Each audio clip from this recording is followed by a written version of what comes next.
I was born in a world they call the New World.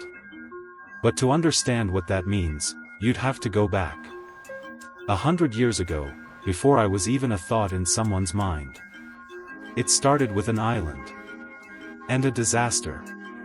A government, too proud, too blind, discharged untreated wastewater into the sea. It killed nearly everything in the surrounding ocean. But not all. Some creatures survived. And those who did, changed. They mutated into something in between. They still had claws, fur, scales, but they stood upright, had fingers, thumbs. They could think, talk, reason. They became humanoid. At first, we were treated like monsters. Then like anomalies. But slowly, with blood and struggle, we earned the right to exist. To vote. To live in cities. To have jobs, apartments, IDs. Some of us even managed to rise above. We made it. At least, that's what we told ourselves. I'm one of them, a humanoid. From the Water Tower District. A hybrid. But that doesn't mean I'm welcome. Out there, in the polished cities built for humans, they see me as something less. No matter how well I dress. How politely I speak. How clean my record is. They look at me and still see an animal. I play the role of a loyal office worker by day. But 2 days from now, I will be a thief. It's not just for money. It's for something more primal. Survival. That night, after a long shift, I walked home under the dim streetlights, tired and hungry. And that's when they came, 2 young thugs. Human boys. They snatched my bag and yanked me hard. I almost fell. Almost. But I've trained. I've fought. I've survived. I lunged at them, fists flying. But it was 2 against 1. They hit me more times than I could count. And for every punch I landed, I took 5 back. That's when I heard it, sirens. Relief. The police. But that feeling didn't last. The officers didn't chase the thieves. They pointed their guns at me. I froze. My hands were up. I tried to explain, shouted that I was the victim. They didn't care. To them, the moment they saw my face, they'd made their judgment. I was the threat. The cuffs clicked behind my back. No questions. No rights. Just a quiet muttering from one officer, annoyed he had to deal with me at all. When I asked about my bag, he just scoffed. It's just a bag. Let it go. But it's important to me. Yeah. You people always say that.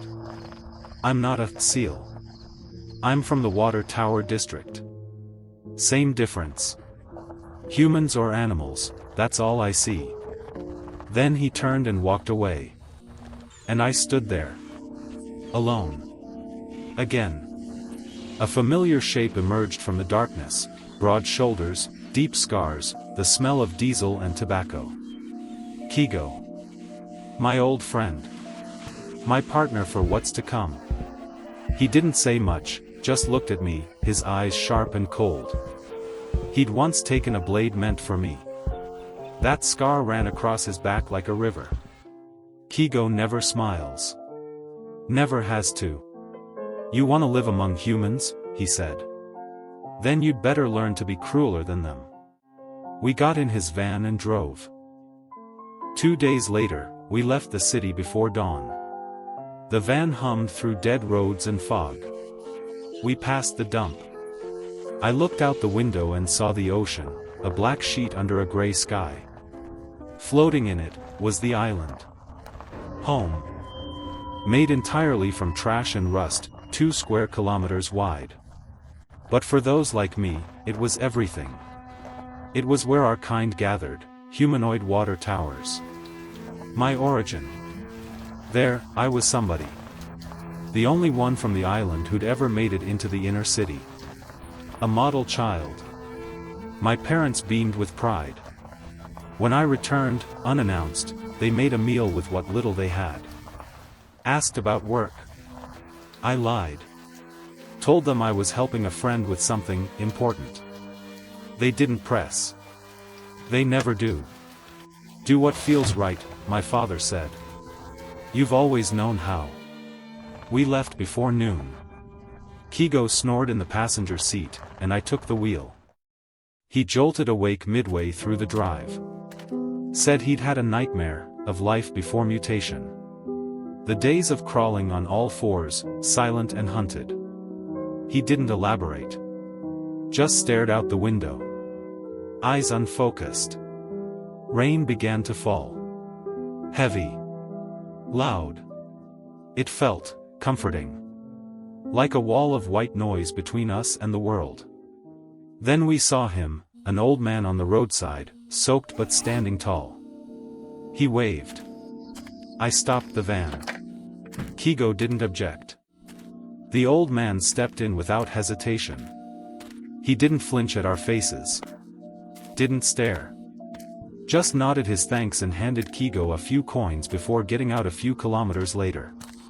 We arrived that evening. The exhibition hall loomed in the skyline, sleek, glowing, guarded. That's it, Kigo said, spreading the map across the hotel room table. The target's inside. We move tonight. I studied the map. Every hallway.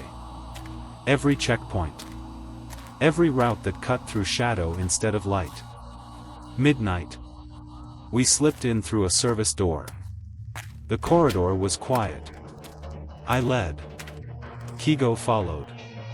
At the second fork, we entered a utility room. According to the map, it should have been empty. It wasn't. A guard stood in the far corner, half asleep at a terminal. We crouched low, crept past stacks of boxes. Heart pounding. Made it through. The final room was ahead, the vault. I reached for the handle. A guard was inside. He turned. Eyes wide. Reached for his alarm. I stepped forward, hand on my pen, ready to silence him. But Kigo was faster. One punch. Lights out. He started cracking the safe. He was a pro. Rehearsed. Precise. Within seconds, it clicked open.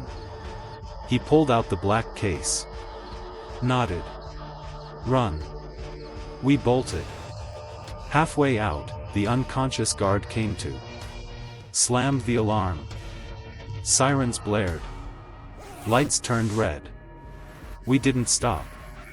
Out the front gate, into the night. But footsteps followed. Kigo panicked, reaching for a car. No, I told him.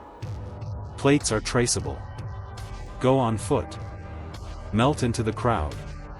Humans think we all look alike anyway. He agreed. We split up. I vanished into a sea of pedestrians, even at this late hour. Other humanoids moved through the streets like me. Like ghosts. Like survivors. The police walked right past me. One even looked me in the eye. Didn't blink. Didn't know. I reached the hotel. Turned on the TV. There we were, blurry security footage looping endlessly. The media screamed. Humanoid strike again. Millions stolen. They are a threat to human civilization. A man in a suit, eyes blazing, shouted into a microphone. These beasts don't belong in our society. They can't be trusted. I looked at Kigo. He opened the black case. And smiled.